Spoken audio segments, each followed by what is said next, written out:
I'm going to record there. And I've got some people wandering around here this evening, so chances are there might be a little bit of background noise. Hopefully it's not too loud. If it is, somebody let me know and I'll adjust the volume in the room. But we've got a kind of a presentation tonight. It's supposed to be an informal discussion still, so feel free to jump in, even though I've got some slides and I'm presenting some things. I always welcome everybody participating. Hi, Jody. And so, you know, feel free to stay unmuted. Show us your smiling face on the camera, and feel free to just jump in and participate in the conversation. So starting out tonight, basically what's happening is we're starting a new year and we're starting the master class, or the essence of the master class, all over again this year. It's really good because we're starting with Ben's book and master class based on the second edition of his book. And what's really cool about his book that I've discovered so far is that in the second edition, he's updated a lot of his discussion. In the first edition of his book, I think he published it probably 8, maybe 10 years ago, I don't remember. And so what I've noticed now in the second edition of the book is that he has discussed things that are much more recent. And did I start sharing, or did I start recording? Yes. What did I? Just double check again. I just want to make sure I'm recording. Yep, I'm recording. Okay, good. So the first chapter of the book is called Deciphering Monetary Policy. And this is from the Shadow Banker's Secrets by Benjamin D. Summers. And so we're going to spend the evening, this hour, talking about deciphering monetary policy and kind of an overview of the financial system itself. So let me just see how to advance this. There we go. So, you know, I like this paragraph. This paragraph actually came at the end of the chapter. And I think it's just really appropriate for what we're doing here. Let me just see if I can reconfigure. No, I'm not able to reconfigure. Let's see if I can do it this way. There we go. That's what I want to do. So why Shadow Banker's Secrets? You know, why is this important? And you're going to get a flavor for this evening. But I summarize it by saying author Ben Summers shows you exactly how to successfully navigate this seemingly impossible gauntlet, our financial system, and quickly rise to the top of the economic food chain with extraordinarily powerful shadow banker secrets. And so I've got to start out by showing you the legal disclaimers. This isn't legal or financial or accounting or tax or any other kind of advice. This is purely for your education and your entertainment. I'm going to start putting that disclaimer in the front of all of these presentations. And so with that, I'm going to start by going over a couple of graphs. In fact, we're going to spend a lot of time in graphs. Go back. There's only phone with the line right there. So, okay, let's see. I'm still messing with this gallery because I'm trying to be able to look at the graph and also look in the gallery and see who all's here. So I can say hi to people as they come in. So hi, Jody again. Hi, Toby. So, the essence of the financial system centers around central banking. And so a lot of these graphs that we're going to be looking at tonight are going to be dealing with the Fed, monetary policy, maybe a little bit about the difference between monetary policy and fiscal policy, and how that affects the economy, but also how it affects us as business people.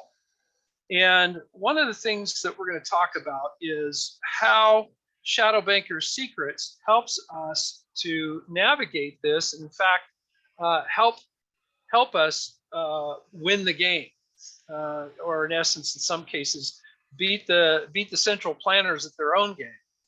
And so I just wanted to start out with this first graph in the chapter, and what it shows you. Those candlesticks represent the stock market from let's see, what is it? April 2008 to October 2012, about 4.5 years there, those candlesticks. And you just, the key there is to notice the trends, the trend lines, with the market going down, the market's coming up and down and back up again, and so forth. And the real important thing about this graph is to look at those shaded bars at the bottom. Those shaded bars at the bottom represent the Fed with their open market operations, which are quantitative easing and Operation Twist. And we'll talk a little bit more about those. But every time they get involved with their open market operations, well, that's a tongue twister, you can see here that the stock market goes down.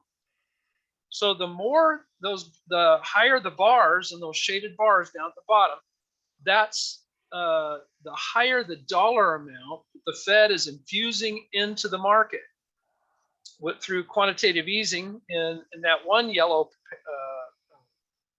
shaded area, and then quantitative easing 2 in that second yellow shaded area.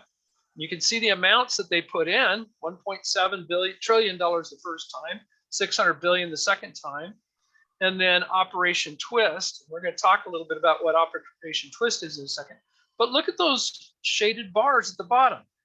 Those months that they put more into the market, look what the stock market did. I think there's a correlation. And so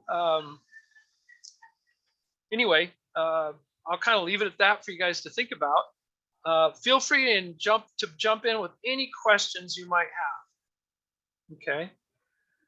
And again, this is literally the Fed in this case manipulating the supply of cash, supply of money through, in this case, quantitative easing and Operation Twist. Operation Twist, by the way, is where they are trying to manipulate the return on interest rates by, for example, let's say buying up the longer term, higher interest treasuries and substituting them with shorter term, lower interest treasuries, or vice versa.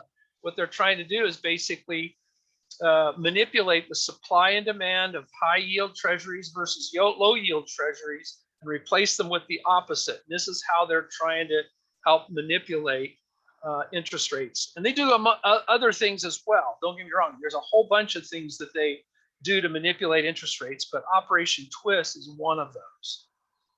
So again, just looking at that correlation between their involvement in infusing the market with cash. In other words, quantitative easing is nothing more than printing money, and what the reaction of the stock markets are at that point in time. So anybody see any correlations?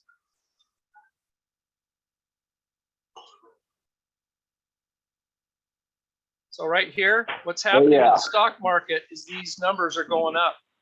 What's happened to that stock market where those numbers are higher? As these numbers are going up here in the quantitative easing, what's the stock market doing? You know, and then when the numbers go lower in the quantitative easing down here, what's the stock market doing? The numbers are starting to go up in the quantitative easing. What's the stock market doing? Seeing as they go down again, look down through here, through 2011, they're going down, down, down. What's the stock market doing? Then they throw a bunch of quantitative easing in there, and what's the stock market doing? See the correlation? Okay, so anyway, I'll just leave it at that. I've been saying it's rigged, Mark. Yeah, Jody's been saying it's rigged. You think? You think? You know, there's not free market work in there, is there?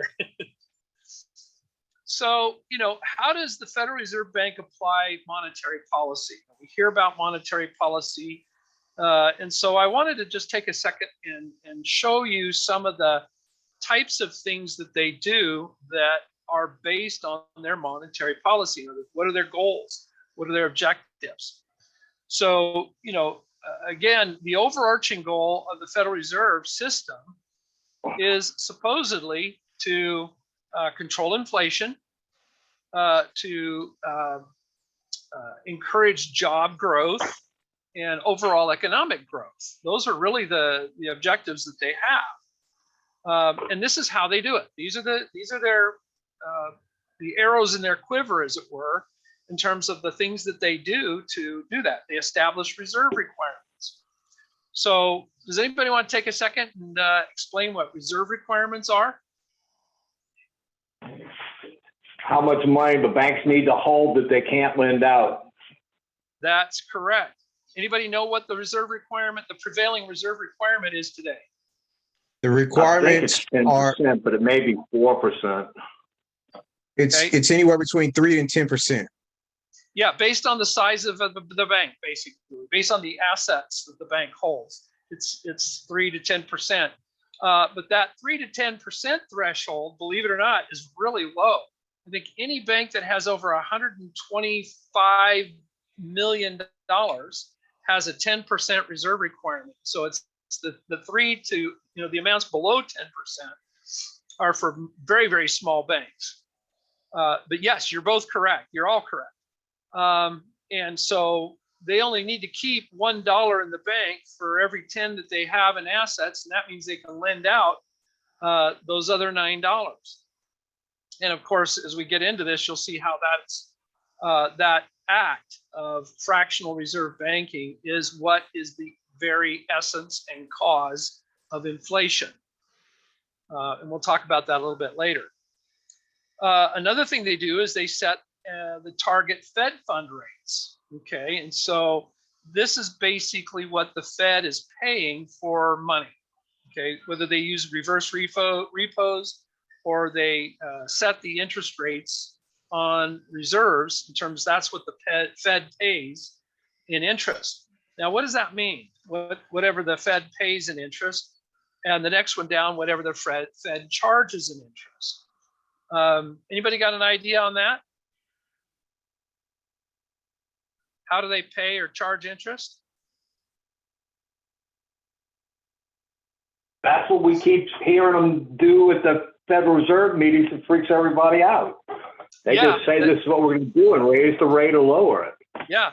So when I was back in college, this was probably close to 40 years ago, I happened to work at a bank. And it was a little retail bank in a little town where I was living, and up in Oregon.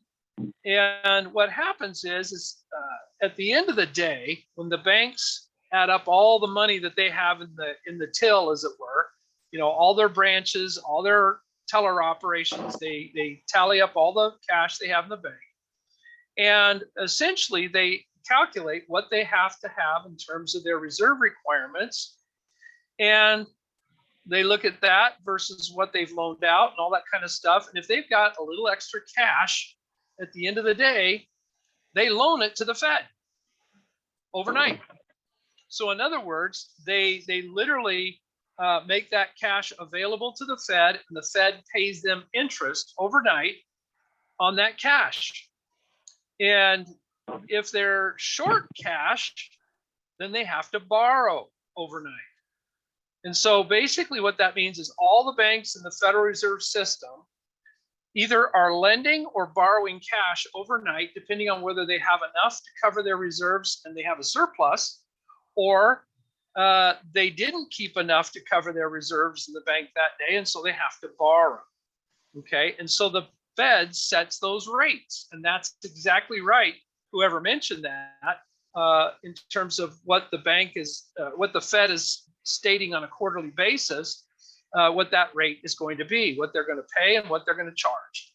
Okay, and so those are the interest rates on reserves and the discount rate that they're borrowing. Okay, and so I just skipped those middle two, and then jumping down to the bottom one, we talked about open market operations. which is quantitative easing, effectively printing money, and Operation Twist. So through these mechanisms, and I'm sure variations on these themes, they are controlling the money supply. They are, I should say, affecting the money supply. I'm not going to say controlling, because I don't know that these guys can control their, 10-year-old kid, let alone the economy. So they're influencing the monetary supply. They're influencing interest rates, which is an indirect way to influence money supply, and so forth. Any questions or thoughts at this point? Okay. The question that I'm going to challenge each of you to ask yourselves as we're going through this evening is, Hey, Mark, yeah. real quick. First of all, Merry Christmas, Happy New Year's, everybody. Oh, thank you. Yes. Merry Christmas and Happy New Year to you. So, question for you. You said there was a question. Then, so what was that short meeting for today? I had my nose buried in this presentation so much I wasn't paying attention to the meeting today. So I'm not sure what came out of it yet. Okay. All right. So do you know what happened? Did they raise the rate for the, the sixth time in a row? No, nothing really happened. They just talked about, it was just really a question and answer session. Okay. You had some special invites to the meeting, and then they just asked a few questions in regards to the policies, pretty much. Okay. Yeah. So nothing really changed. Okay. Yeah, I subscribe to a few newsletters that are kind of Fed watchers, and so I get an update. I'll get an update in the morning from one of my newsletters that tells me all about the meeting that took place today and what their take is on the meeting. In other words, how they think it'll affect monetary policy, how they think it'll affect the economy as a whole, how they think the federal government will react, how they think the markets will react. And so that's what I tend to do is I tend to listen to guys like Nomi Prinz. I don't know if you know her. I tend to listen to Jim Rickards, if you know him.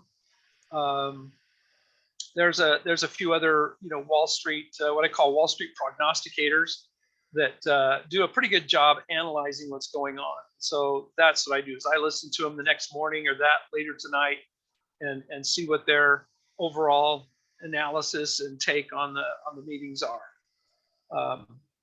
So anyway, and I recommend them to you. Sure. Yeah. So the challenge I was going to issue to you guys as we go through the rest of these slides this evening is ask yourself this question. Why are we doing what we're doing? Why is Ben doing what he's doing? In light of what the Federal Reserve is doing, the other central banks around the world, the federal government, those who attempt to influence our economy, whether you agree with them or don't agree with them, but why would we be doing what we're doing in relation to this? And that's kind of a loaded question. Jody and I, in fact, were talking about it earlier today, and Hey, so it's Mark. been kind of sticking with me all day as I've been putting this together. Yeah, Jody. Quick question. Mhm. How is all this digital currency gonna play into all this? You're talking about the cryptocurrency? No, the digital CBDC. dollar. Oh, Yeah. the digital dollar. Yeah, it's interesting. It's going to be interesting to see how it plays going forward. But you got to understand right now, 97% of our M1 and M2 supply is already digital. It's already digital. And so you can look at, all right, so it's already digital. What are we doing now with it? How's that affecting us? So the question that might be behind your question, Jody, is what happens when the final 3% of currency goes digital and we're 100%? What's Right. that going to do to us? What's that going to look like? I can imagine all kinds of problems. But, Well, I mean, we're already being, censored if we don't agree or Mhm. have a different opinion. And I mean, I believe they're already doing this in China where, you know, if you say anything, now you have a social credit score, if you will, or Mhm. whatever, and the government can literally turn off everything, turn Mhm. off all your money if you do something that goes out of line with what they want you to do. Yeah, that's right. It's going to be interesting where we go with that. And I'm glad you asked that question because I think it plays right into the question that I was just challenging everybody to consider, which is, you know, why are we doing this? And so listen to Jody's question and factor that into your answer. And toward the end of the discussion, I'd like to get your input from everybody on that, because I think that'd be a good way to wrap up the conversation here in about 20-30 minutes. Hey, Jody, we're not too far from that now, so it won't be too much different. Yeah, that was my reaction to her question. But then again, you know, what's going to happen with the last 3%? So think about that. That's a good question. And I'd like to throw in part of what's going on is so much of at the top of the food chain, the elite financial food chain, has to do with human trafficking, drug distribution, I mean, like illegal drug distribution, and all that's in cash. And I don't think those guys are going to let that, it's just not going to go to digital currency. We got a lot of criminal activity at the top of the political, at the business, political, and the banking class, and they need the cash to keep going. You know, I was hoping to keep this a little more economic discussion longer, but that is economic. You're spot on. You're spot on. I'm not disagreeing with you at the least. But they also were using cryptocurrency. Mm-hmm. Yeah, they're doing it all. Yes. But the street users don't know, which is the source. They don't know how to do all that stuff. And so maybe they'll learn, but who knows? It's an interesting thought. To be revealed. Yeah. The observation that I was going to make, Wayne, to support your statement is that the line between the cartels, our politicians, and those who are influencing the economy directly are getting thinner and thinner and thinner. Well, really, there is no line. One's just made legal by our government. I was trying to be diplomatic, but yeah. The lines are lines of perception, and that's it. Those could be changed. Anyway. Yeah. No, you're absolutely right. I totally agree. You know, while we're also on the subject of our financial system, it's one thing to point out that, you know, the US dollar has been the world reserve currency since about 1944. But before that, as you can see by this graph, Great Britain was the world reserve currency. And before that, it was France and so on. You can go all the way back to 1400 there and see who held the world reserve currency and for how long.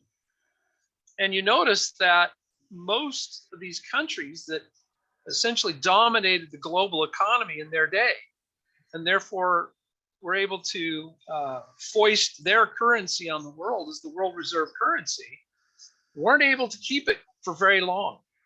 You know, maybe in most respects, maybe 100 years, you know, if that. And so when you look at it from that standpoint, the question you might have to ask yourself is, how long is the dollar going to be the world reserve currency? How much longer are we going to be the world reserve currency? Anybody familiar with this topic? Well, I was going to make a little comment on that, because there's and pretty much I think everybody sort of mentioned some of it in bits and pieces, because there's a lot going on. There's a lot going on. I mean, number one, based on what you just mentioned, the United States is we're going to do everything we can to make sure we keep that reserve currency policy. So that's why they're testing the digital dollar right now, and they're putting it out there to test it. So they're going to do everything to protect that. I mean, the one thing that they don't want is to have an aristocratic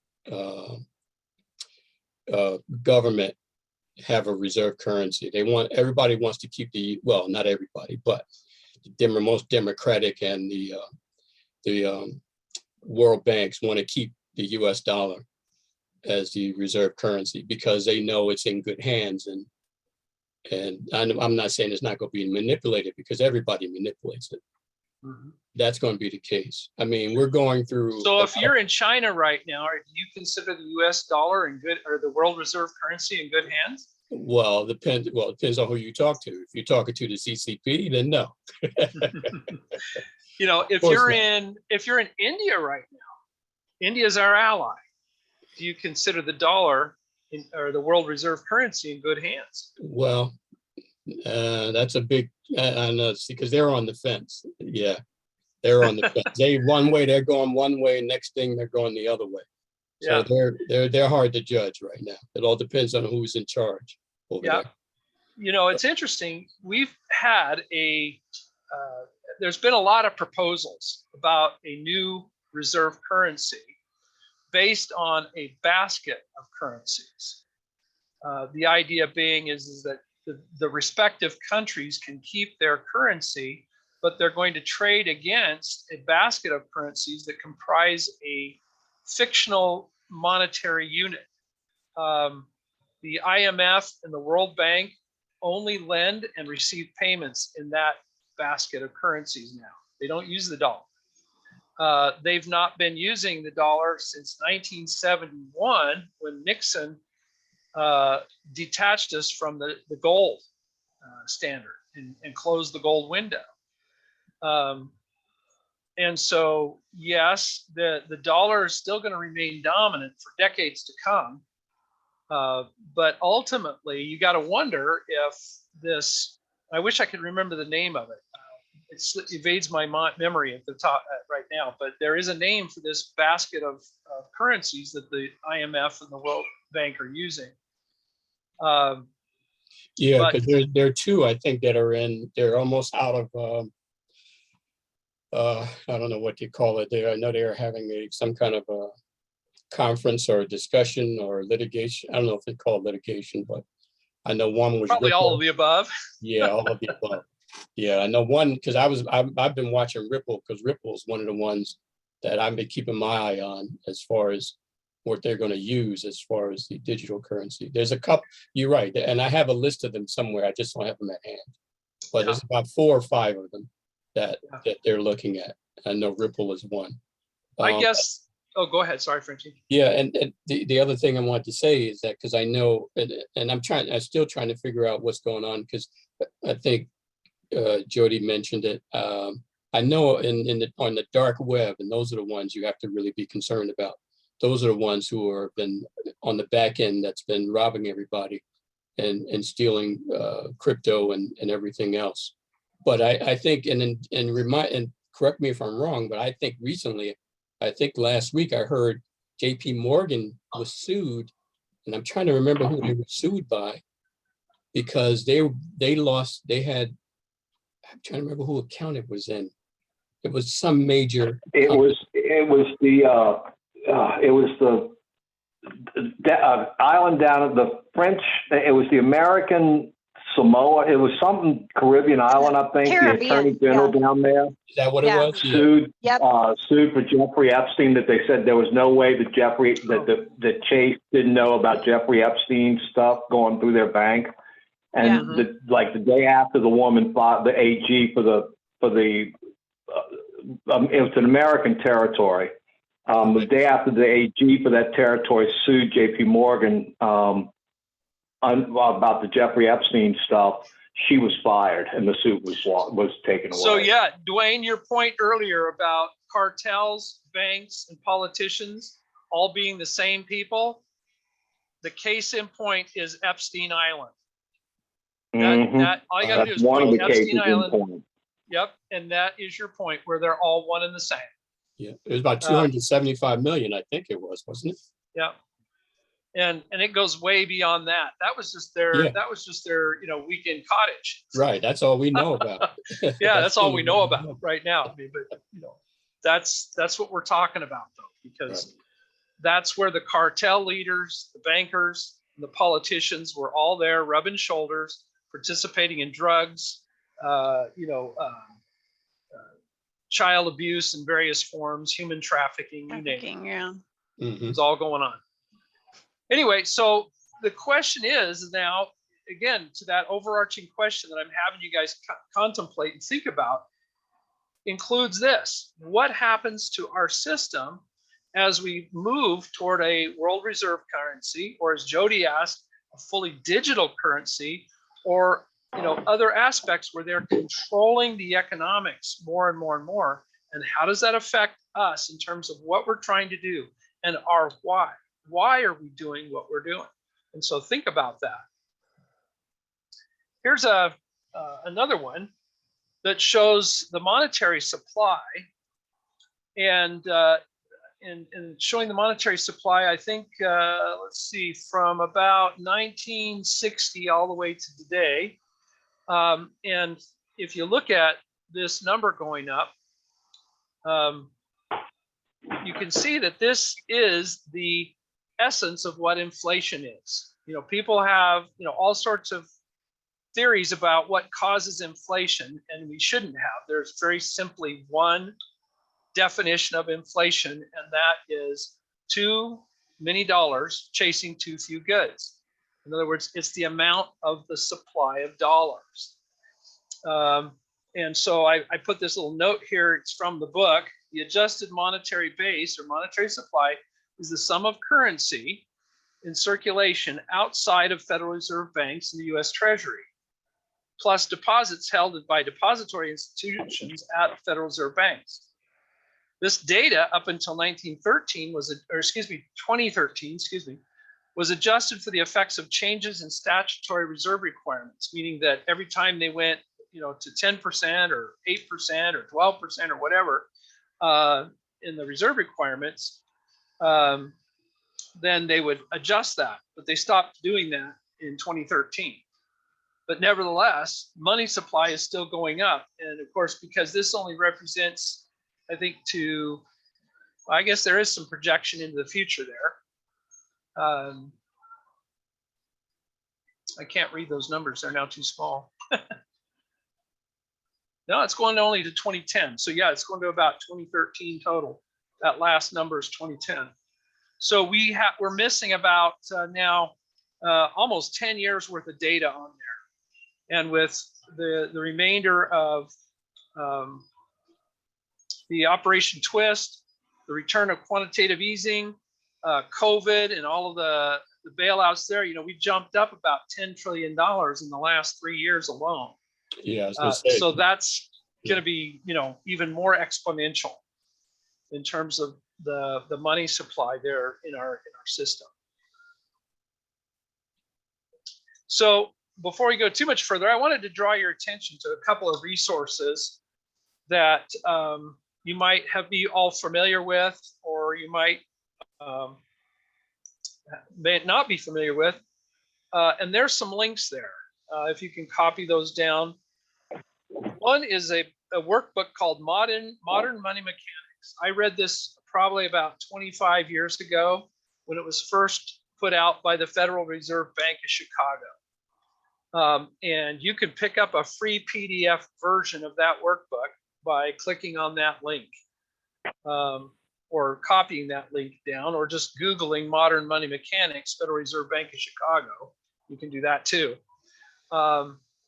This particular book is a little bit deep. It's kind of heady, but if you are an accountant and you enjoy reading about debits and credits, this literally shows you the mechanics of how they do fractional reserve banking and how they create money out of thin air. They actually take you through the loan process in this book.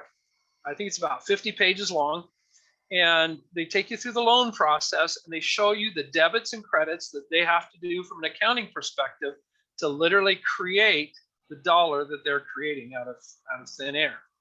A lot of people might think this is conspiracy theory, but it's conspiracy fact, if you want to call it anything, because this is put out by the Federal Reserve itself. This is the training document that they use to train bank managers on how fractional reserve banking works.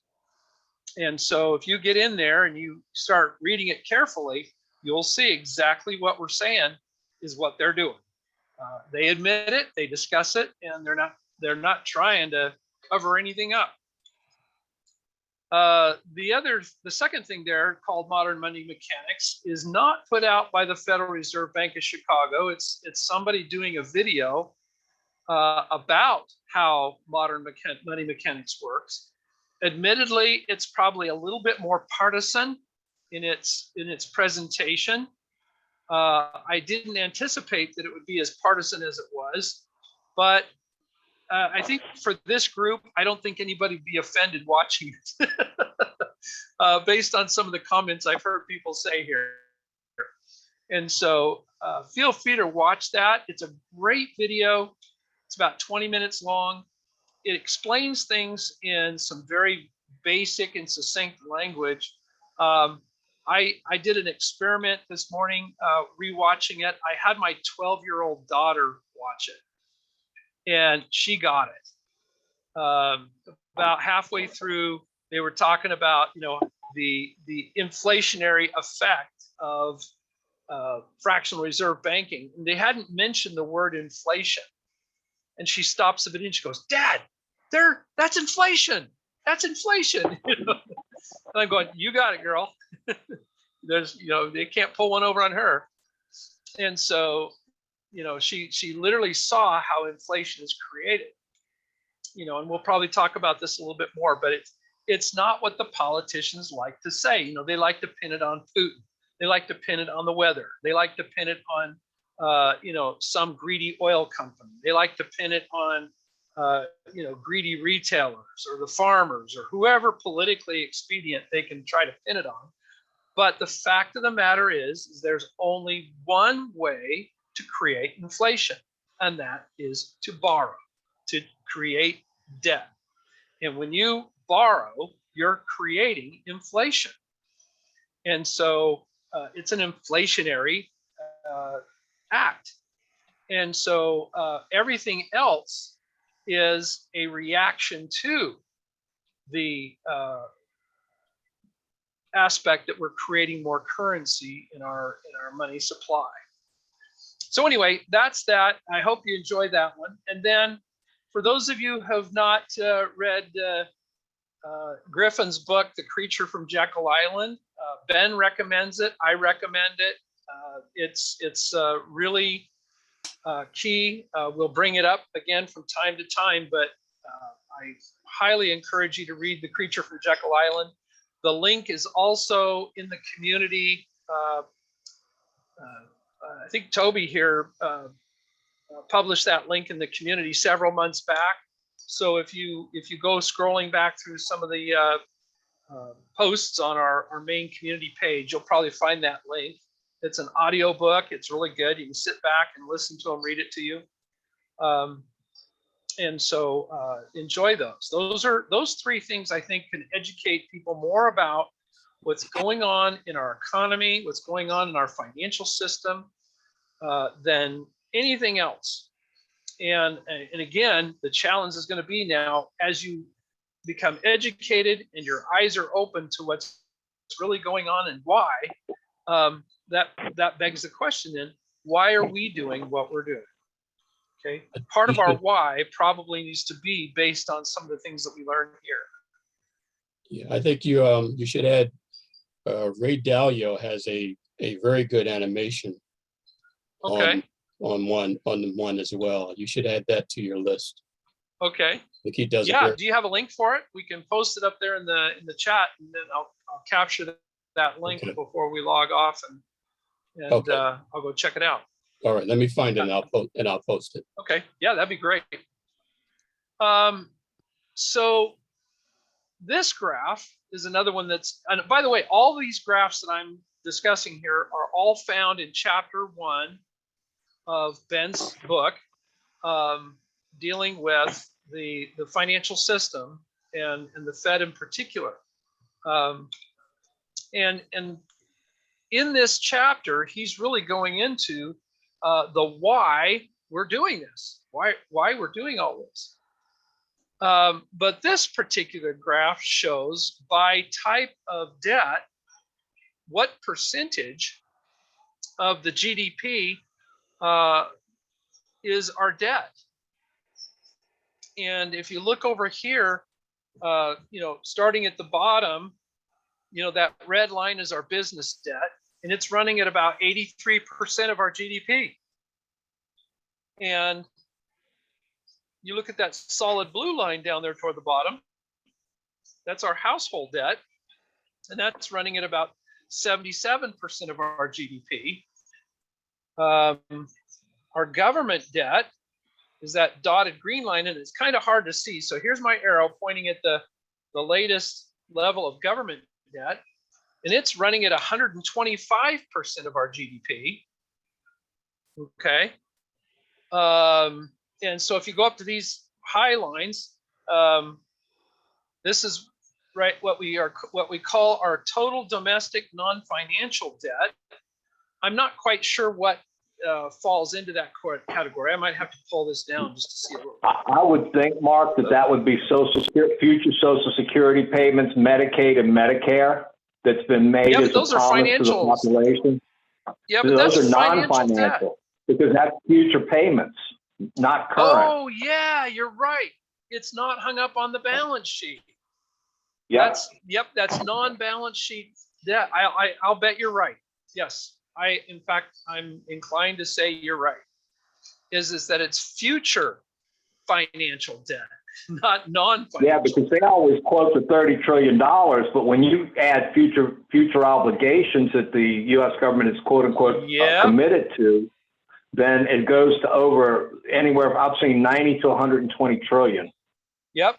It's interesting because this graph is put out by the Federal Reserve Bank, and the last thing they want people to do is worry about what their future obligations are. So they call it non-financial debt, and that obscures the gravity of that debt. I think you're spot on right, Wayne. I bet 10 cents. Yeah. And then, anyway, while we're on this, there's one other number that nobody really mentions. But back in November, the FDIC has a committee called the Systemic Resolution Advisory Committee, and they flat out came out and said the bankers don't trust the banks. But the most important thing, at least to me, is that the FDIC is responsible for insuring $9 trillion. Would anybody care to venture how much cash they actually have on hand to service that $9 trillion? About 2%. About they got 125 billion, $125 billion to service somebody $9 calculate trillion. that ratio and see how far off I am. Yeah, I don't know what 2%, but that's what they came out and said in their meeting they had. Yep, I would say you're probably right. Well, how is that possible? Because all they require is 2%. Yeah. Oh, okay. It's part of the and here's the thing: when they say that your account is guaranteed up to $250,000, that's based on a couple of factors. Number one, they're only going to give you up to $250,000. They don't have to cover your whole account, right? And the other thing is even if they got into a situation and they didn't have enough to cover the $250,000, they just go, oh well, sorry, we'll let the taxpayer eat it. And so they may. Well, then the other thing, they're only counting on one or two banks going. We're talking systemic. That's right. This is the Systemic Resolution Advisory Committee. That's the whole kit and caboodle. Yep. Years and years ago, when I was much younger, I was an auditor for savings and loans. And the savings and loans had their equivalent, their insurance equivalent called FSLIC. You might remember that, some of you older guys. Yeah, and the FSLIC was the same thing as the FDIC, and it was the same issue.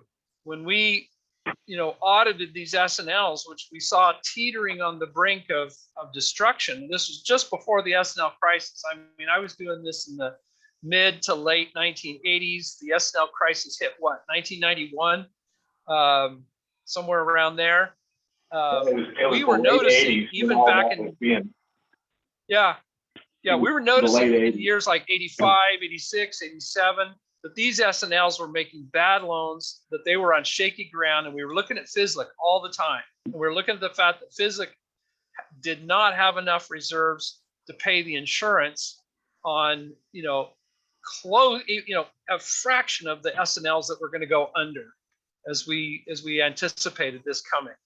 And so, yes, it's the same situation. Mm-hmm. So Only worse. Yeah, it's worse. It's worse. Same situation, just a lot worse. So anyway, the point I wanted to make here is the Federal Reserve is acknowledging that we owe 4 times more than what we can produce in terms of the total gross domestic product.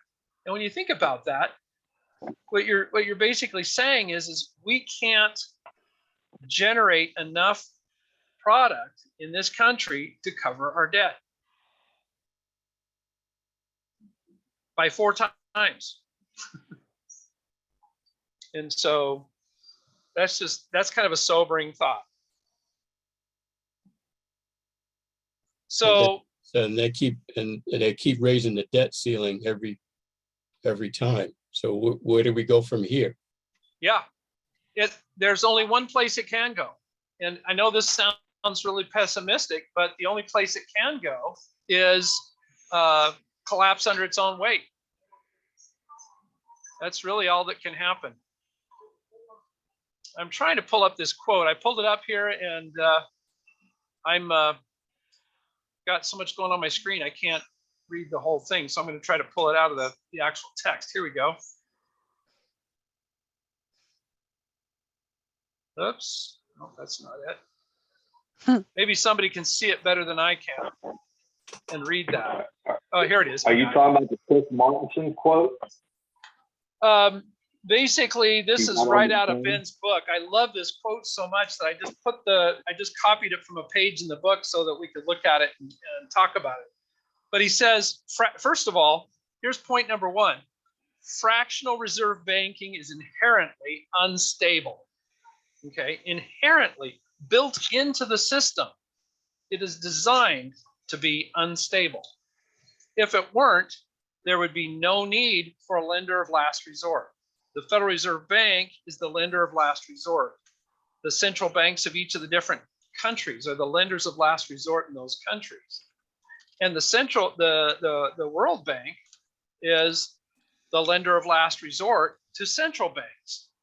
So, if we were to have, in fact, some of the prognosticators are saying that if we have a crisis comparable to 2008 again, and of course it won't, it'll be bigger than 2008 because they get progressively bigger. They're like the shocks of an earthquake or the ripples in a pool when you throw the rock in a pool. The concentric circles get bigger and bigger and bigger. And this is the same thing with the ripple effect or the earthquake effect of our financial system. What's going to happen, and maybe happening even as we speak, is going to be much bigger than 2008.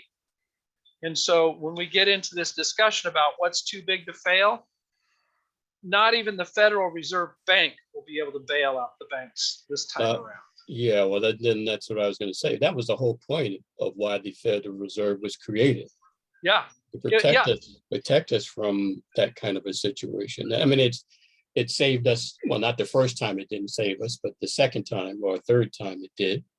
That's the stated purpose for the Federal Reserve Bank. Right, and that's what they're and that's funny because Mark, part of what they were talking about today in that meeting was they were saying that was one of the best things that happened, that the Federal Reserve was created, and they were all, the big thing about they were talking was that the fact that the Federal Reserve is not influenced by politics. That was the main issue. Yeah, and if you believe that, I've got some beachfront property in North Dakota I want to sell you.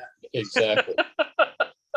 Exactly. No, you're absolutely correct. That's the stated objective of the Federal Reserve. However, as Griffin points out in The Creature from Jekyll Island, the name of the game is bailout. So in other words, they're going to do what they do, and it creates toxicity within the body economic. It's toxicity. And every so often they have to flush that toxicity out, i.e. through a meltdown like what happened in 2008. And it's called bailout. You clean up that toxicity by flushing it out and foisting it upon the taxpayer. And so the taxpayer, I won't go into it. It pisses me off, but essentially they were set up so that that's what we had to do. And they used the battle cry this last time around is, we're too big to fail. And it's not right. Ben points out, and I agree, and I point out too, we should let them fail. But in the process, they'll also take down the central bank. Oh, too bad. Anyway. Well, to just go to the, what's the saying, with the one who wins, the one who has the most gold? Yeah. Or, as Ben points out in the next chapter, the one who understands the rules of money makes the rules, or those who understand what's going on makes the rules. It's not who has the gold, it's those who know how it works. And so we'll explore that next time. But I just want to mention this here. So he's quoting from Chris Mortensen, who says, any exponential debt-based monetary system, at its very core is a Ponzi scheme. We all know what Ponzi schemes are, right? This is a Ponzi scheme. It simply has to keep expanding so that there's enough money and credit manufactured today to meet yesterday's principal and interest loads. Without endless growth, sooner or later, the debt pile collapses and truly extraordinary losses are taken by somebody. Now, just to unpack this a little bit, in that little video that I had my 12-year-old daughter watch today, this was exactly the same concept that they were teaching. They were saying, look, every dollar created is a borrowed dollar. Every dollar that exists was borrowed into existence, and it has to be paid back. But it has to be paid back with interest.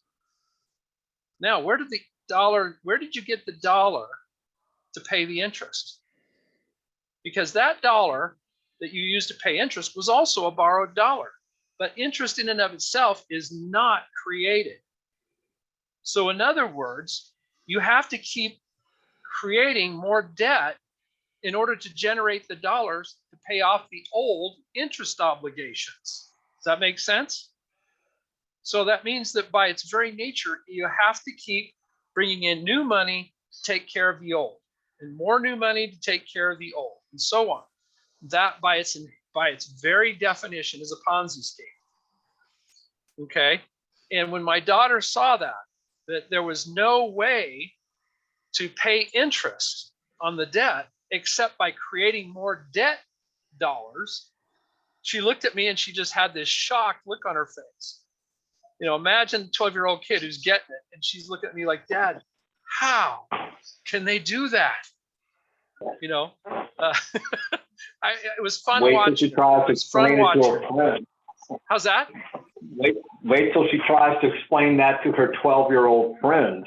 Yeah. Oh, yeah. She's already going on 30. Yeah. It's the other friends. I don't think they just you've taught her well, but the other kids, I bet, aren't taught. No, they They're won't. Gonna look at her kind of funny. Yeah, you're right. This was something Jody and I were talking about today. It's like, how is it that at the ripe old age of some of us are like me in their 60s, or some of us are in our 50s or 40s or 30s, and we're just now figuring this out? How can that be? And yet it's true. It's no more or less true than it was when I first had my eyes opened over 40 years ago.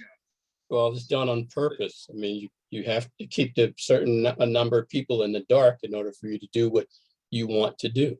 Yeah, exactly. Yeah, if most people understood this. Oh boy, yeah.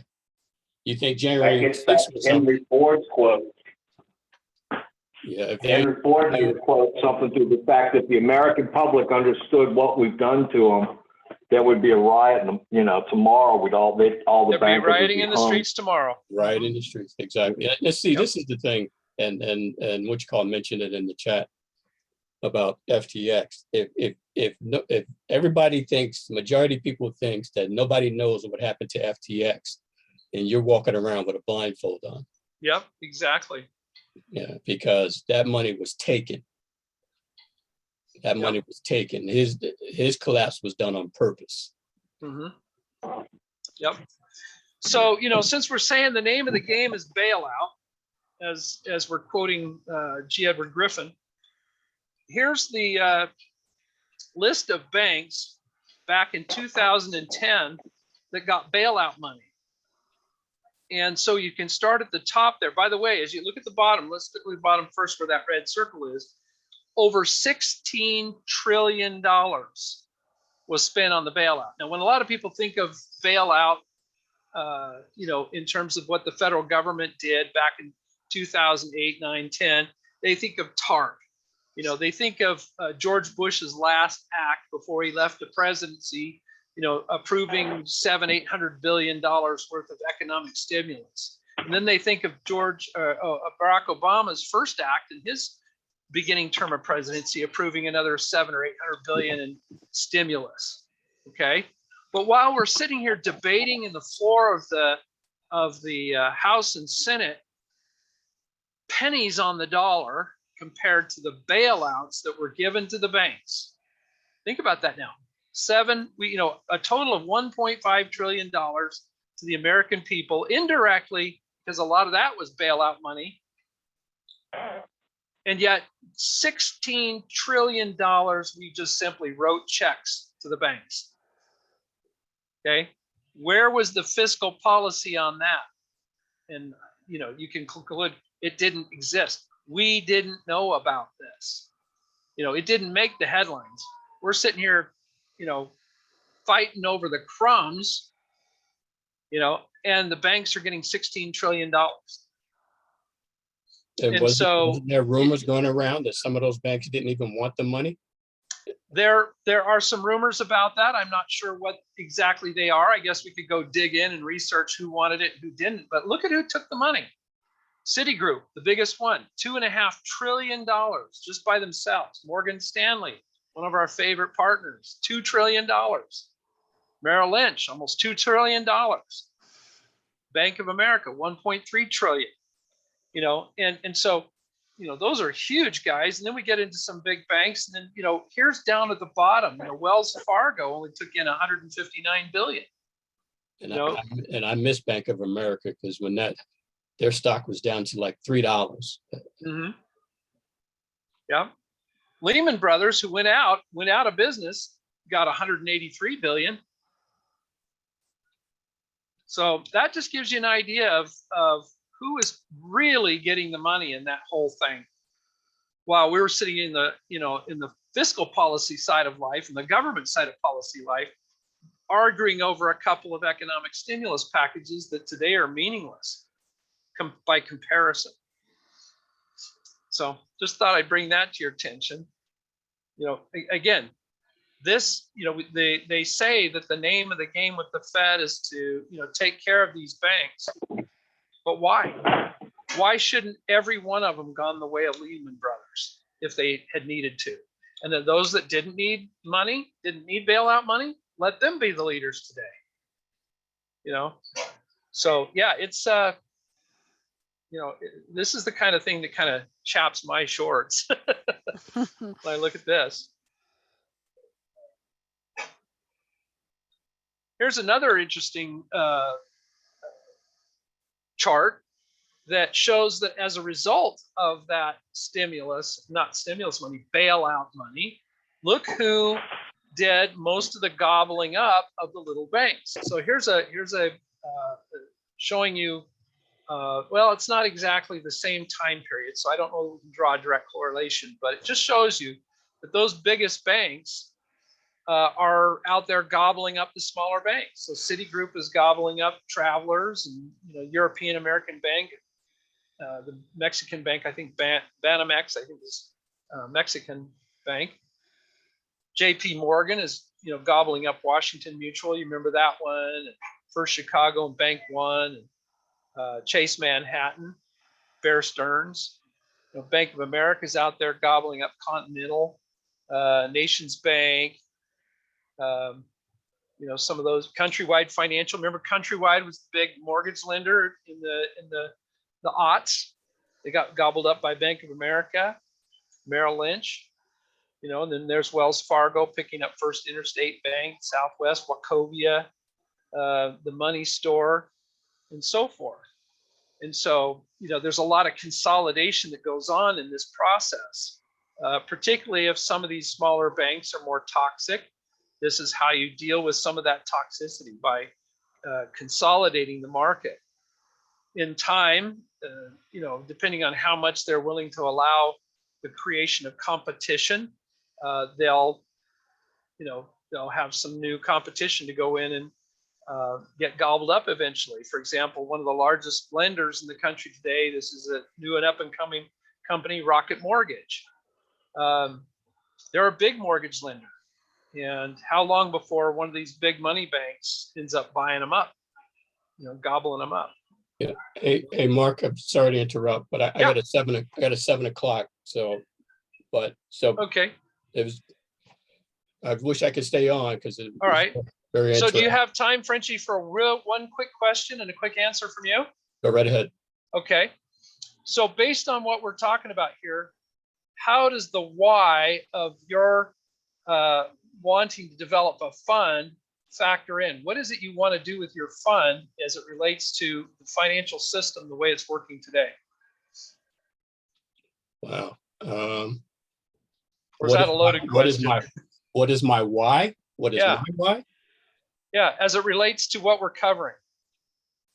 Oh. I'm just curious about Frenchie's why. Maybe not so much. I think we all need a why, Yeah, we do. Well, I mean, from that perspective, from my why is to, and I don't know if I ever mentioned it on the call, but my objective is to create a legacy and a sort of, well, create a legacy for my family, for my son. And my objective by doing that is to create a family bank. Mm-hmm. Okay. That's my why, because instead of having to go, and if you ever, I think there's a book out there where it says create your own bank. Mm-hmm. But my goal is to be able to have cash or a bank or a reserve for my family, for those who want to go to college or who wants to buy a home, and to do those things. And underneath that as well, because I do a lot of social action programs, do a lot of community development programs that I do a lot through another organization that I'm involved with. So that's my why. That's my basic why, my fundamental why. Okay. Well, very good. That's a good why. Yeah. Yeah. All right. All righty. Well, hey, Frenchie, thanks for coming. Good to see you all. Happy New Year's, everybody. We'll see you next week. Okay. Talk to you soon. All righty. Have a good one. You too. So we're gonna continue on real quick, but there isn't a whole lot left to share. So we're about done. I'm gonna be wrapping this up, but I just, again, wanted to pull the charts from this chapter 1 and just kind of walk through each one of them to kind of help show what's going on in the financial and banking system. They say a picture is worth 1,000 words, and I'm sure as we look at each one of these pictures in sequence, we're starting to understand a bigger story that is affecting, or might be affecting, should be affecting perhaps, I don't know, why we're doing what we're doing. It definitely affects why Ben is doing what he's doing. Okay, so here's another graph that shows the growth of US banking assets from 1973 to 2002. Again, this is from the Federal Reserve System. These are their numbers. And so, there's a lot in this picture. one of the questions I have, and I can't see on here, but one of the questions I had was, is this adjusted for inflation, or is inflation built into this? I hope it's adjusted for inflation, because that really tells a more telling story. Okay. Oh, going back to that last one, I hope I can do this. Well, I'll just tell it here. The growth in the assets is showing the growth in debt, and that's really the key story that we're wanting to tell there, is that we're creating more and more dollars through more and more debt. This particular graph tells a whole story in and of itself, and I really like this one because he has a section in the chapter called "Oh Canada," and he's talking about here in this graph the U.S. banknotes versus Canadian banknotes over this 20-year period of time. And he's doing that to contrast the Canadian banking system during this period of time with the US banking system during that same period of time.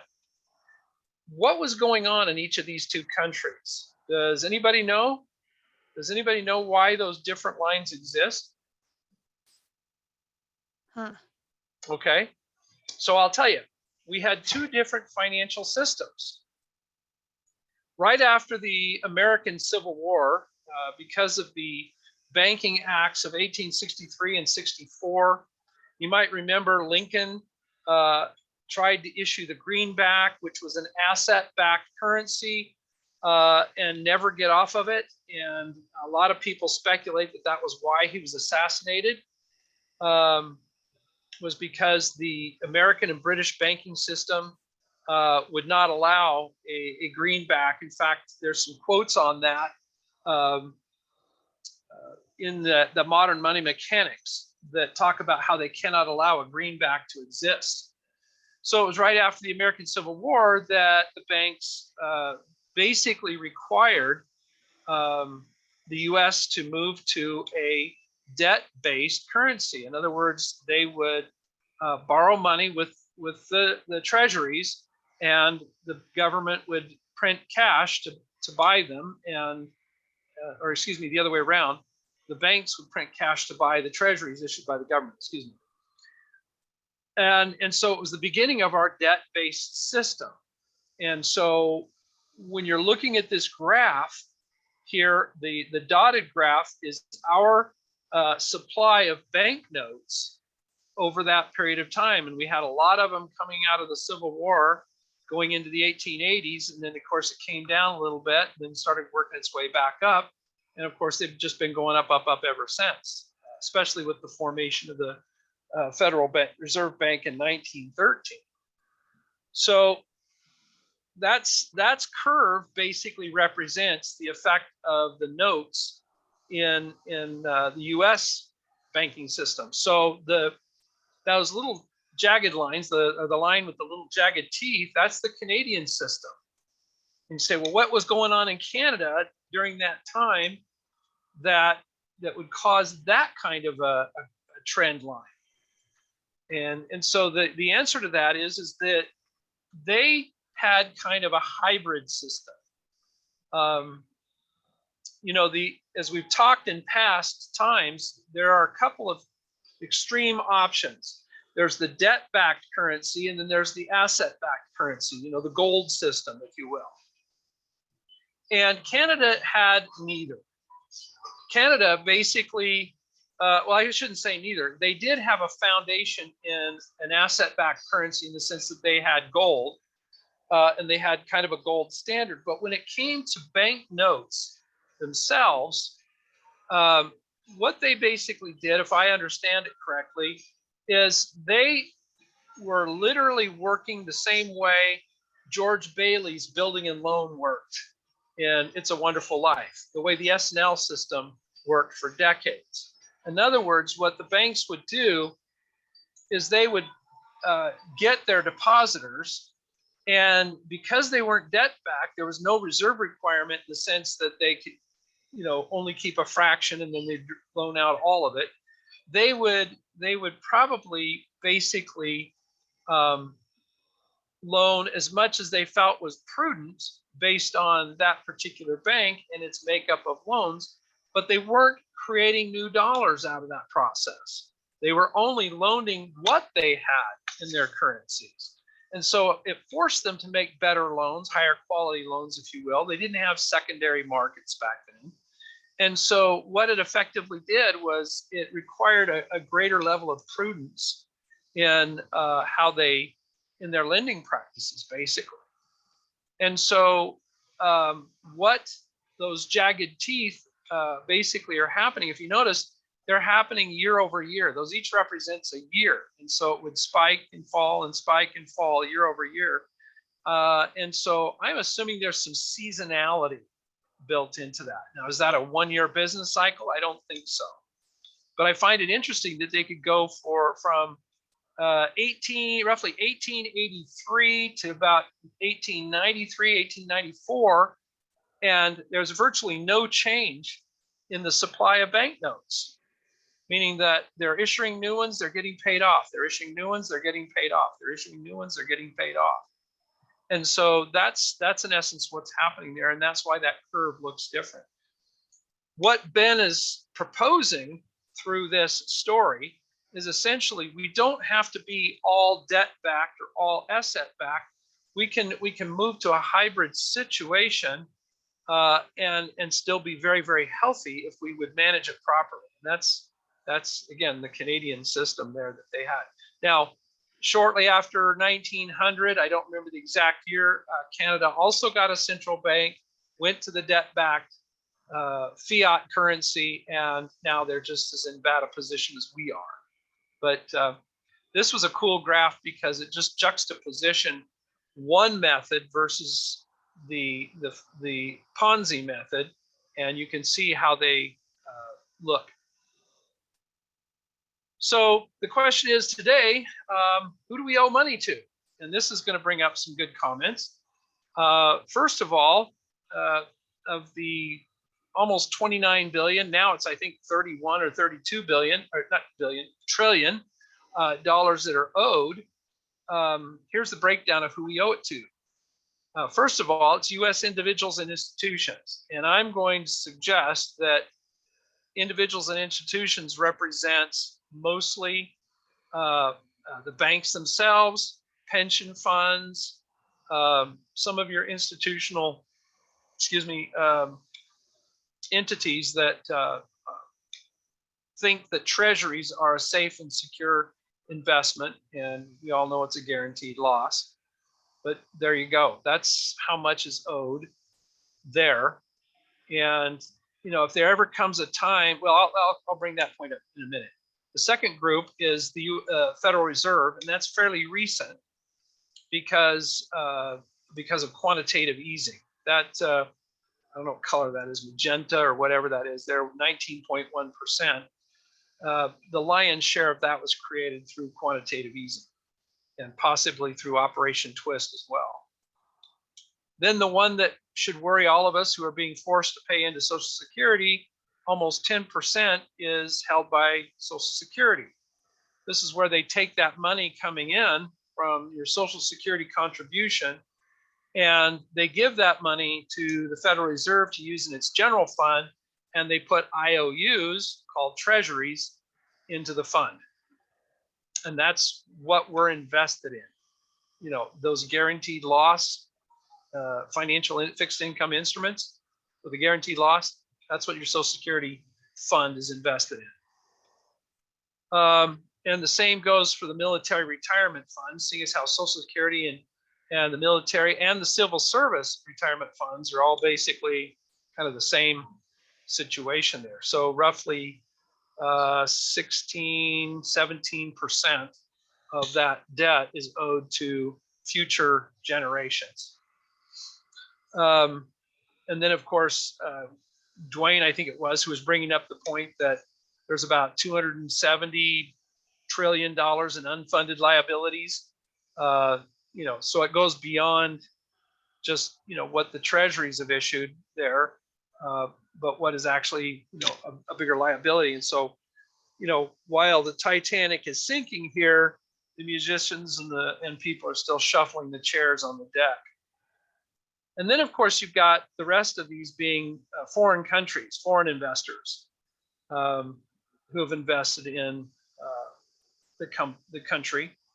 And, quite frankly, if you read further on in the chapter, I don't know that we'll cover this or we have time to cover this, but you'll see that these countries can't be happy with what's going on, and basically cannot be happy with the dollar being the world reserve currency, because now they're getting the shaft on both ends, both as an investor and now having to use the dollar when they do use it as a reserve currency. This last set of slides I'm going to go through fairly quickly, but I wanted to show you this graph. This is a clue. Okay, so I'm going to just show this to you real quick, and then see what your thoughts are at the end. So this chart is illustrating the nominal price of the German stock market from 1914 to 1927. Now, what's significant about the German stock market from 1914 to 1927? Any of you historians there want to say what was happening during that 13-year window? The rise of the Weimar Republic and yes. the Deutsche Mark. Yes. So yeah, just prior to that, from 1914 to 1918, Germany was involved in a war. It's called World War I, right? And so you can look at 13, 14, 15, 16, 17, 18. That's the war years. And Dwayne is absolutely correct. In 18, you see the launch of the Weimar Republic. And what happened to the Weimar Republic post World War I? And money printing and inflation through the roof. Yep, hyperinflation. Wheelbarrows to buy a gallon of milk or something. Yep. That's the story I was told in junior high, about the guy that, went, they were paid, the inflation was so bad, hyperinflation was so bad, they paid the workers twice a day, once at lunchtime and once at the end of the day. And I got a friend of mine whose mom lived through that when she was a little girl, and she's verified that. Yeah. He was in Germany during this period. Yeah. Anyway, the story goes that the guy came home from lunch, he paid off his mortgage, and then he came home at the end of the day, and all he could afford to buy was a loaf of bread. That's what hyperinflation does, and I've mentioned this many times in this group, that most of us don't fully appreciate or have ever experienced living in a situation of hyperinflation, where it's think of Zimbabwe. I mean, I saw a few years back a friend of mine who collects esoteric coins and money, and he showed me a $3 billion Zimbabwean dollar or something like that. It said 3 billion on it, so $3 billion in Zimbabwe currency, and it wasn't that old. It was from, I think, the 1990s or something like that. I don't remember. But I said, okay, so what's this worth? What can I buy with $3 billion in Zimbabwe?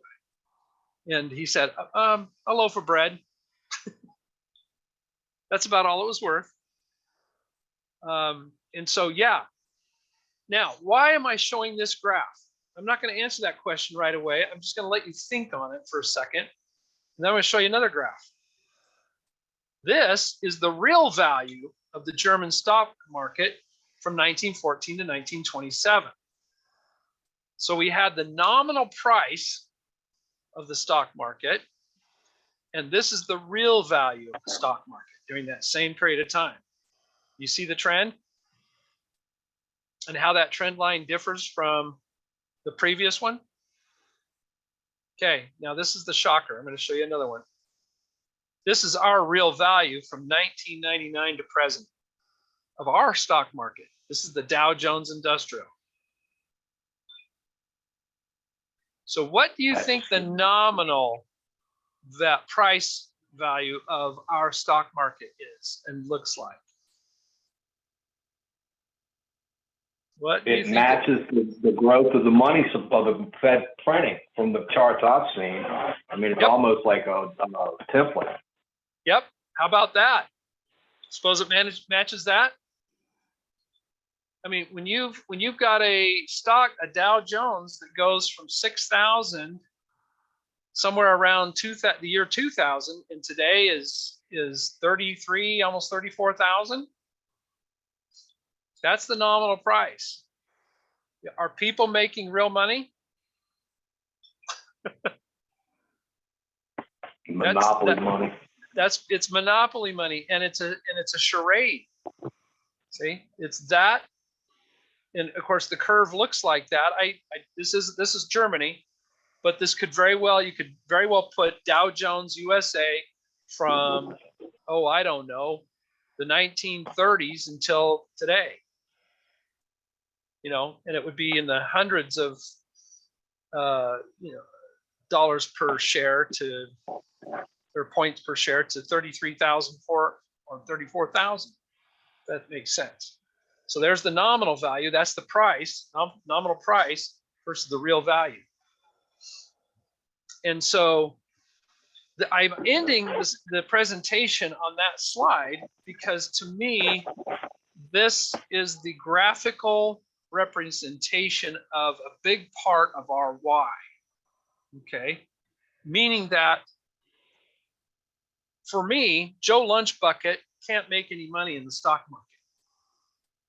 He can't make any money, savings and loan with, savings accounts. He can't make any money investing in virtually anything. Okay, and he doesn't have the pooled money to be able to invest in the things that the rich and the elite do. And so Ben, when he mentioned the word, and I think he'll mention it in the next chapter, but to democratize these investment opportunities that get real returns for people, that's meaning he wants to bring this opportunity down to who I call Joe Lunchbucket. You and me, basically. And so that begins the why that I asked in the question in the beginning of this. What is going on that would impact our why we're doing this? As Jody said, the game is rigged. The name of the game is bailout. The name of the game is how self-serving can the banks and the central banks be? They're willing to basically have going a fraudulent Ponzi scheme.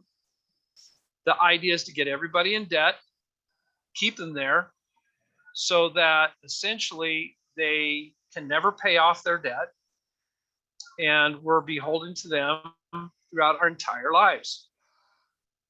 And so, to me, besides all the wonderful things that Frenchie said for his family, yes, my family is right up there with why, but part of my family needs to be liberated from this system. And that's my why.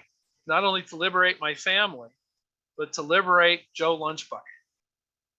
And we've got a lot of work to do, guys, because we all need our funds up and going so that we can offer this to enough people to move them outside of this system where they're not dependent on that system and can function independent of it. And, if there ever comes a time when that system either goes down or worse, like Jody mentioned, we go all digital, and now we're having to go on social credits or some, kind of methodology that is really damaging. Hopefully we're able to function independent of all that, so that whatever they do, but we're flying above that or flying below that, whatever you want to call it, but we're flying independent of it. And so what are your thoughts on this? And we'll wrap it up.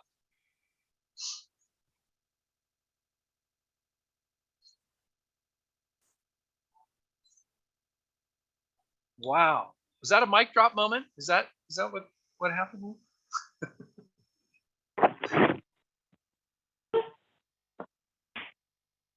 Well, I'll just say I grew up around a lot of these people that you've seen quite a few of the names in the newspapers over the years. Mm-hmm. And I've watched them screw people to the high wall. And then over the last, I don't know, 15 years, I've put in about 25,000 hours of study on this topic and multiple more, and how they all, one impacts the other. Mm-hmm. And I'm so tired of watching people get screwed and knowing what's there and able to connect one A, B, C, and D to get to L, M, and O. And anything I can do to help people weather the storm that we're facing is, and Ben, you know, after talking to him and reading his stuff, and I've become very comfortable that he's of like mind. And that's why I'm doing what I am to try to You're get involved. cutting out, with Dwayne. I'm not sure. I said, that's why I'm can't. doing, I said that, you know, I believe I'm here to just do what I can to minimize the losses of wealth that people are going to, if they keep doing what they've always done, they will lose their wealth. And it's just a matter of when, not if. And anything I can do to minimize that for people I know, don't know, or to you know, is why I'm involved in this. I've been watching this for a long time.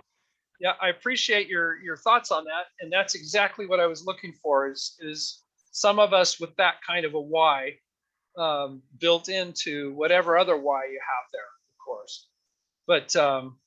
But yeah, you know, a lot of people, like you were saying, their eyes are open, they kind of see what's going on. But the one thing, and this is me, I mean, I'm a poster child of this. I've sat there for 40 years now going, what can I do? What can I do about it? And I think Ben offers at least a partial solution that could go a long ways to helping people. And so that's what I was fishing for when I asked the question in the beginning. Toby, what are your thoughts? I've got no doubt that he does. He has this answer on the economic and financial front. Mm-hmm. So, yeah. All right, that's it. Yeah, I'm with you guys. All right, I know we talked about building your own bank, and I got my insurance license, so I can help folks with that. And I'm setting up a family office structure for Middle America. Okay. Which is typically reserved for ultra high net worth.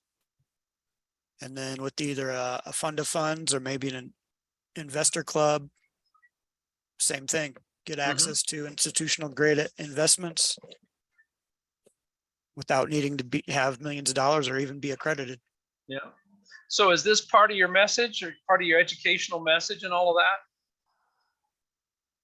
What, shadow banking? The reason for shadow banking, yes. Yeah, of course. Okay. Yeah, I was just curious. Yeah, I was just curious there.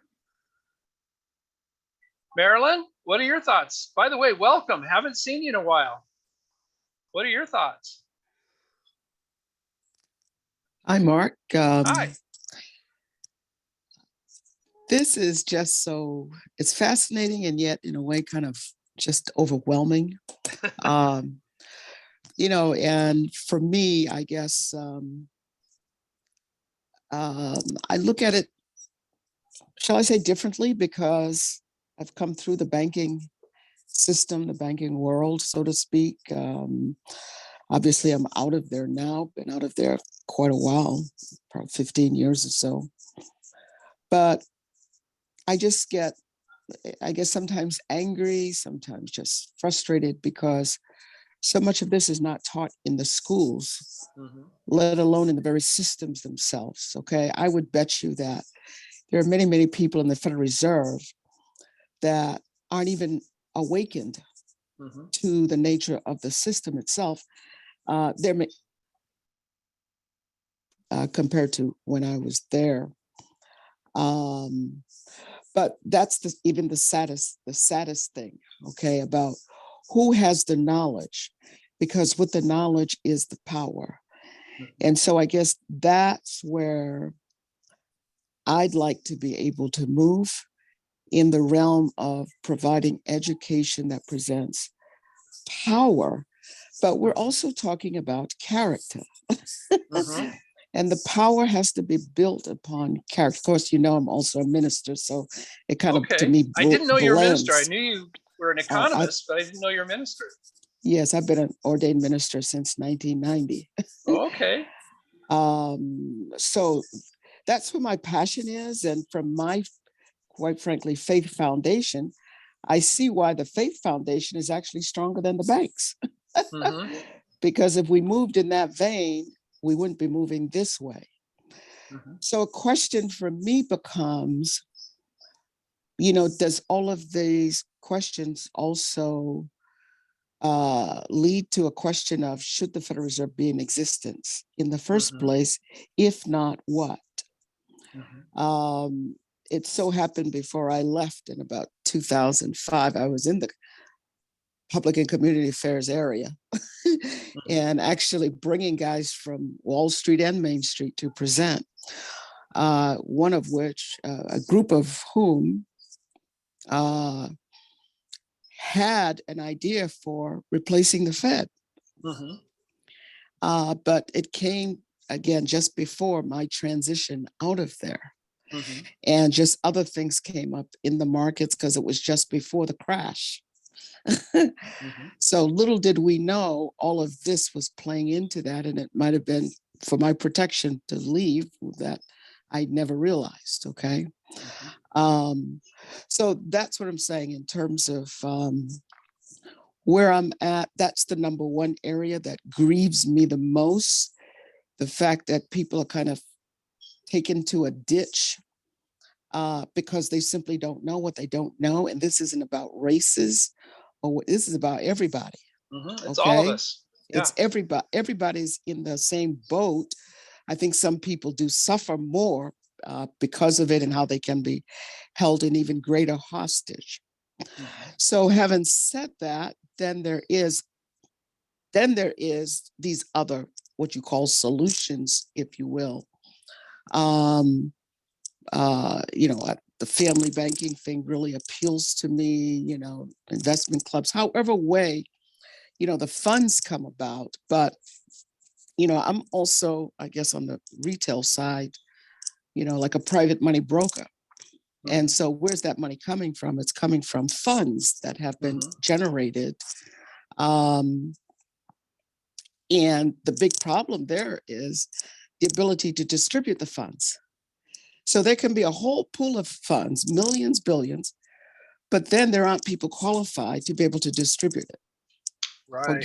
get it to even investors. Even investors don't have knowledge. So again, that's the back end. And so I'd like to be clearly a pivotal part of that educational component that also brings the money. People will go after the education when it's hooked with the money. We did that all the That's time right. in our Oh, programming. yeah. That's how we did the programming with some of the asset-based sorts of initiatives. Okay, so that's what I see here too, in saying, okay, so what can be devised with respect to developing an initiative that combines both the education with the hook of the asset, the funds, and I think you answered that question. so that's where I'm at.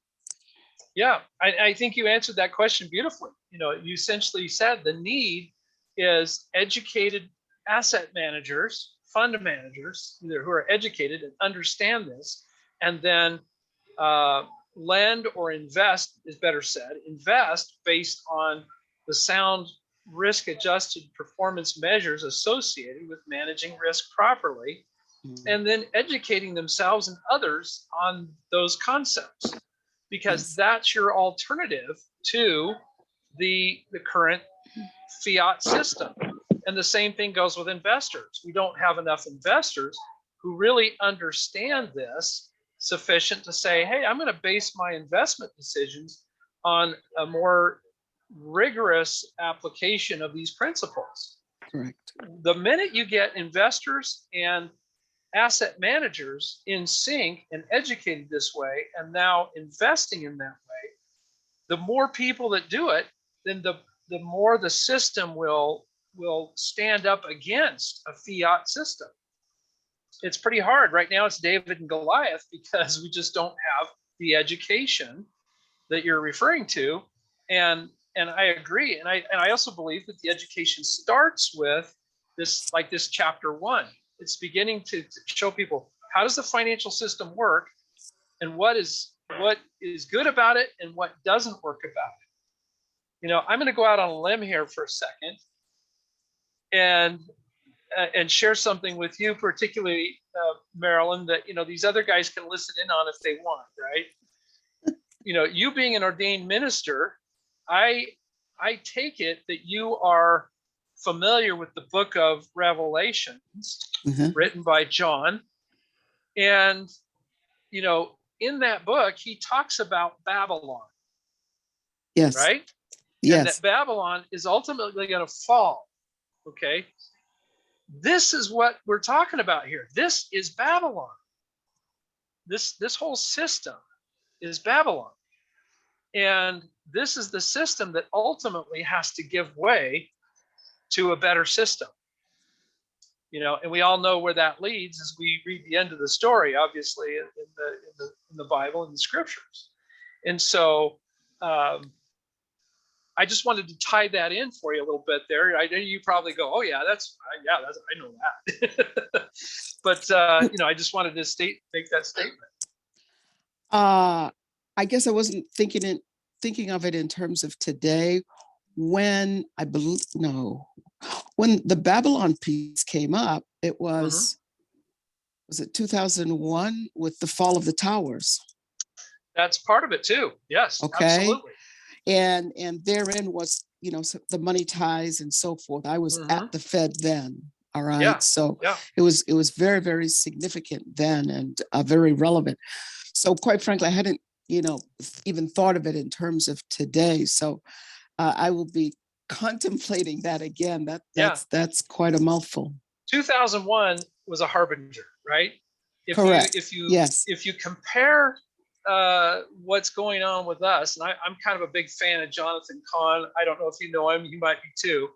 I know his books. You know, he describes it as basically, if you go back in history to 700 BC, when the Israelite nation was going to be taken into captivity by the Assyrians. There was a harbinger, there was a warning. There was a time when the Assyrians came down to Israel, basically because Israel was not paying their tribute, their taxes, and they came down and they kind of, you know, ruffled everybody up, and then they left. They didn't destroy Israel. They didn't take them into captivity at that point in time, but it was supposed to be a warning, right? That Israel was a corrupt nation and that God was going to use Assyria as the means to, you know, discipline Israel, as it were. And so this harbinger took place. The Assyrian came in, they did their thing. The Israelites were warned, and they didn't take it seriously. Their repentance, if you want to use that term, was superficial and temporary. And so it was, so it was only about 20 years later that now the Israelites that had, you know, they were still unrepentant. Now Assyria came down, took them all captive, wiped them all completely out, and they're lost to this day, right? Mm-hmm. So I think what John saw was something similar, you know, with the fall of Babylon, the spiritual Babylon in this case, that 9/11 was that harbinger. It was that warning. It's like, guys, you are vulnerable. You are not as powerful as you say you are. You can be destroyed. And if you don't repent, it will be destroyed. And so I think the great fall of Babylon has yet to come.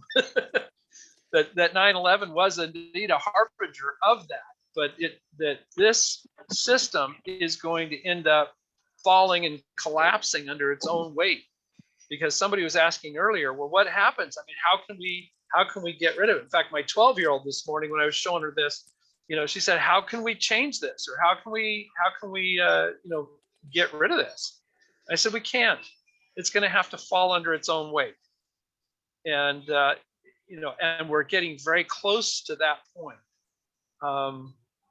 I would personally, this is my personal opinion, but I'm thinking that this next go around of economic crisis may be the one straw that breaks the Babylon's camel's back, finally, because I don't know that we can handle, something that we went through like in 2000. I guess my concern added to that, for me, it looks like there's almost like an alignment of nations preparing for war. There are. Okay, and it looks like your screen froze, Mark. I don't know if you're still there. I'm still here. Okay, so in my mind, there is that alignment, and it almost seems like people either they don't see.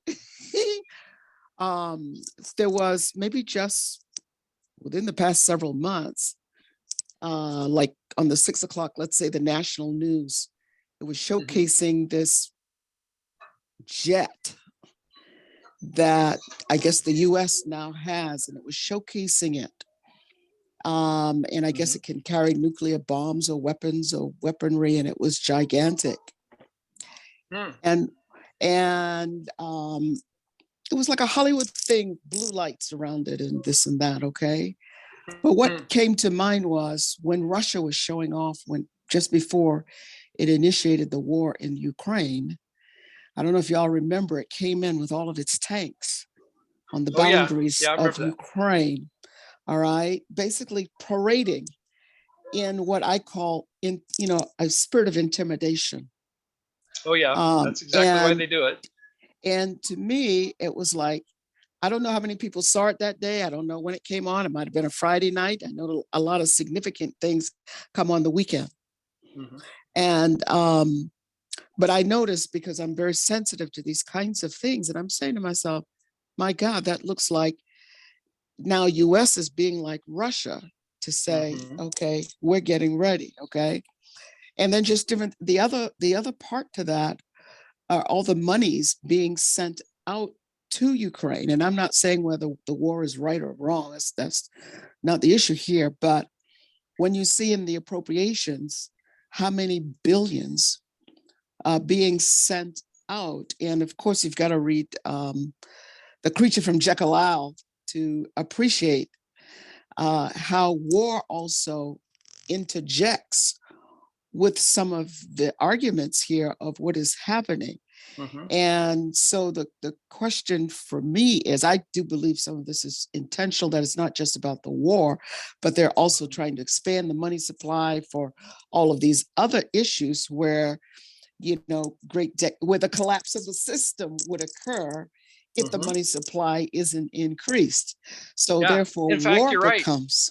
Yeah, Ben mentions in a later chapter exactly what you're describing. He says, he talks about how these wars are intentional and they're designed to prop up the lagging or sagging economic impact of these bad policies. And so you need wars to help keep the facade and the charade going. And so, yeah, you're absolutely correct.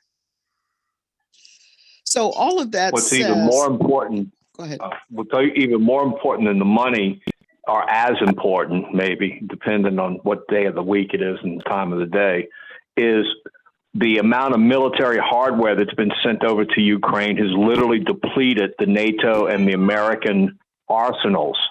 51,000 Javelin missiles, which are actually used to stop tank attacks and heavy armor attacks, have been sent over there. And we don't have the supply line set up it would take 3 to 5 years to replace that if the supply lines weren't damaged as they are. Wow. So, and then you add the vaccine that's hurting so many of the military, the American military. It's like, it's insane what's been being done to this country and this world. On top of that, though, you hear Biden pushing war in Taiwan if China goes in Taiwan. Mhm. And obviously things have looked like they're escalating there or could potentially again. Oh, yeah. And so again, it's like, well, what would be done? And I was just learning Taiwan is what the major producer in the world of the semiconductors. Mm-hmm. Mhm. And Yep. obviously you They got are. Biden's policy with the electrical vehicles, no more gas, Mhm. no more gas, use the, electrical vehicles, which require the semiconductors, etc. Okay. Mhm. But it's like the bottlenecks. Oh, there's no backup.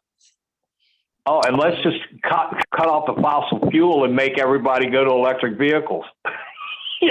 They can only get like 100 miles to the tank, to the charge, whatever.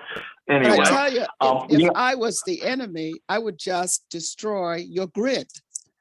Yeah. It's Yep. easy If enough to I was destroy the your enemy, I'd grid. just let Biden keep doing what he's doing. Yeah, I hear you. Don't have to Good. fire a I shot. appreciate You everybody's can. comments. So, all right. Sorry, my But one internet of for some reason has become unstable, and so I'm probably coming in at the wrong time. That's all right. One of the things another thing that Dr. Weeks said about, and Mark, you said too, was about the asset managers. I think we need to train the asset managers in the rigors of what Ben's risk adjusted performance metrics are, because without that, he won't, or nobody trained in this on the investment side will actually have enough asset managers, competent asset managers to invest in. So it's a two-edged sword that needs to be sharpened simultaneously. Absolutely. And That's it takes why a lot longer we're pushing to get everybody set up with their fund. Yeah, set we're up the pushing funds everybody to is get set one up with thing, their fund. but finding the asset managers, to me, because to find a good operations guy or gal, it's hard. They can manage it, take a couple million, 10 million, $100 million, whatever, and get these kind of returns. It's very, very difficult. Yeah. So, well, the beauty of it, in this case, and this is what I've been really preaching and pounding the pulpit these last few months, is that you line your fund with the Adagio structured products. That will ensure the returns that you need to get. And then what it does is it lets you practice good risk-adjusted performance on the other investment products that you want to put into your fund, the other funds you want to invest in. So that's why we're saying, get your fund set up, make it a fund of funds, do a straight up investment club 506A, or if you feel competent, go with a 506C. That's another easy one. But get it set up and get started on this. Then your first dollars in, you're going to acquire Adagio structured products. That's what you're going to have your fund invest in, so that as a fund of funds, you're investing them in the Adagio funds, basically. Then let's say you put 50 cents on the dollar into Adagio products, and there's several that you can choose from. I'd do them all. Then take that other 50 cents, now that you're guaranteed to get a great return for your investors, now take that other 50 cents, do a risk-adjusted performance measures, some good underwriting that Ben teaches you or it will perform for you, and you'll put those into the fund. And that's something we can all get started on right now. Get your fund set up, start getting your people in there with their money, and then just start, put 50 cents on the dollar into Adagio products, 50 cents into, other products that you probably want to take a look at investing, and away you go.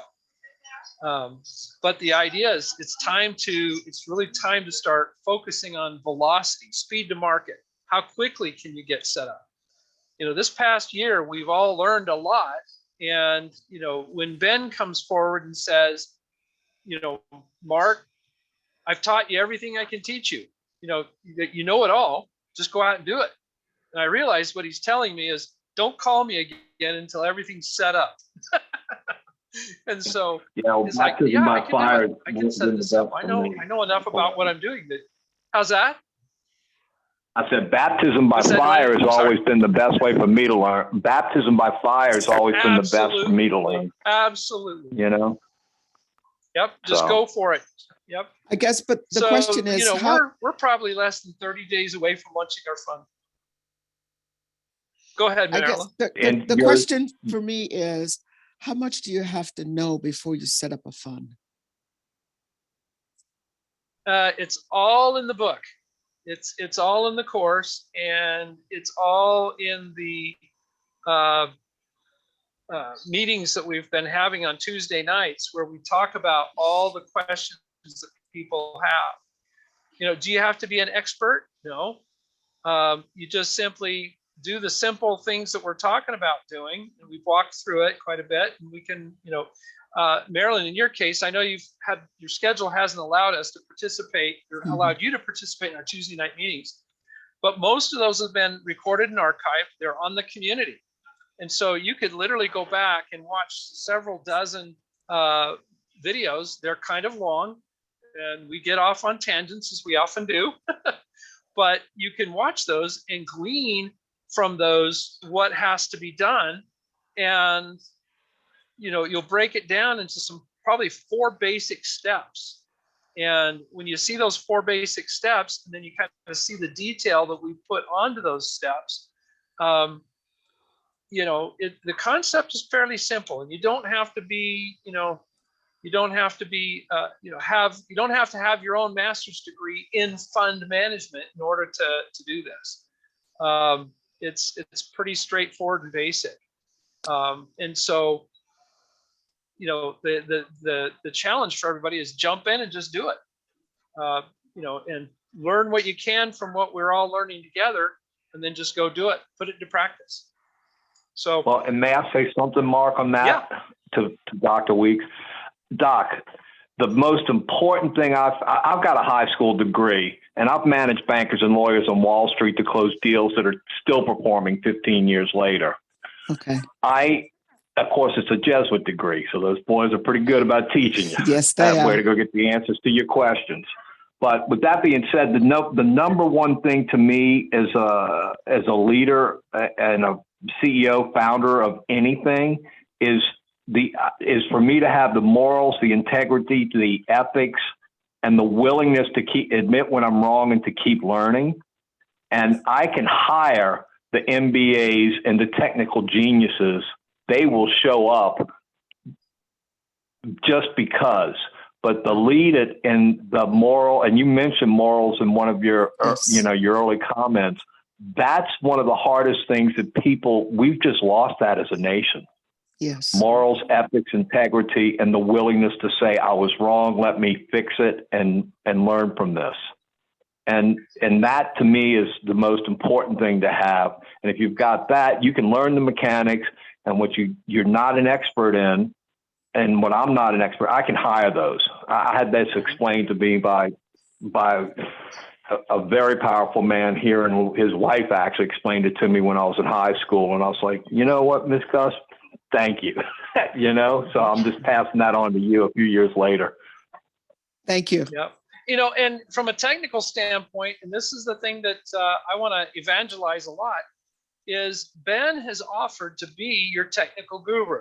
You know, as we've discussed many times in these meetings, there's 3 hats that have to be worn in a fund for a fund management team. And can one person wear all the hats? Can I wear all 3 hats? Sure. But the hats that have to be worn are the technical guy, the guy that understands the nuances, the ins and outs of the investments. There's the fund manager, who makes sure that you dot the I's, cross the T's, make sure you're legally compliant. And then there's the marketing person, the one who can close the sale, if you will, who will go out there, and if they don't already have the Rolodex, can create one and market it to the investors. Now, can you do that all yourself? Yeah, I wouldn't try, but you could. And that's because theoretically you could be all 3 of those people. But you could also find 3 people and partner with them, or it's just 2 people at least, and partner with them. And Ben has already volunteered to be one of those partners. He's already said, I'll be your technical guru, meaning that he offers the structured products, which you can just simply put into your fund, and he'll help you do that. He will help you with the underwriting. He'll help you with due diligence on other future projects that you might want to invest in. He, will do all of those technical things with you and for you. So already you have one of those partners. That's Ben. He's volunteered. He's there. Use him, right? Then you get to decide. Well, gee, do I like administrative work or do I like marketing, right? And if you have an affinity one or the other, you can say, I'll tell you what, I like administrative work. So I get excited about details. So I'm gonna be a fund manager. I'll be kind of a fund manager / asset manager. And then I'll let my partner over here be the marketing person, because they like marketing. They like sales. They like setting up a sales funnel and that process and that whole thing, stuff that I don't fully understand. And so I'll partner with the marketing person. I'll partner with Ben, and now you've got all three functions handled. You've got all the technical expertise you need right there. And so between the three of you,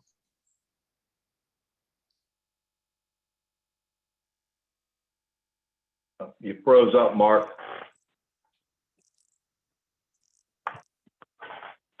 Mark, you froze up. I don't know if you can hear. details of what you need to do. You'll give each other assignments, all the pieces and parts together. And Ben is very good about helping you understand what those are and helping you carry those out.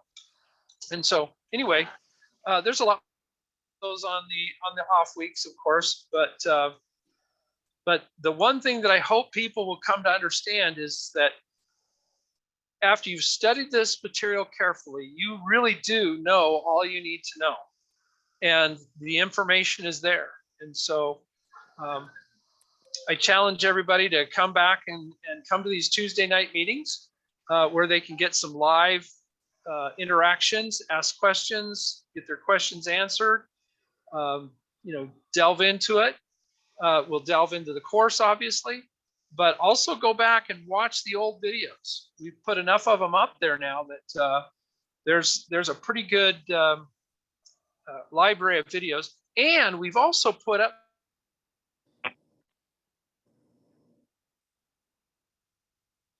You broke up. Yeah, he said his internet was freezing up. It sounded like. Anyway, Ben's got a YouTube website that he puts up a ton of videos himself. I mean, it's almost like one a week now. And I've gone back and change gone the through those. name of the fund and the phone number and use them for yourself. And Mark, so you've been cutting out for a minute or two, the last couple of minutes.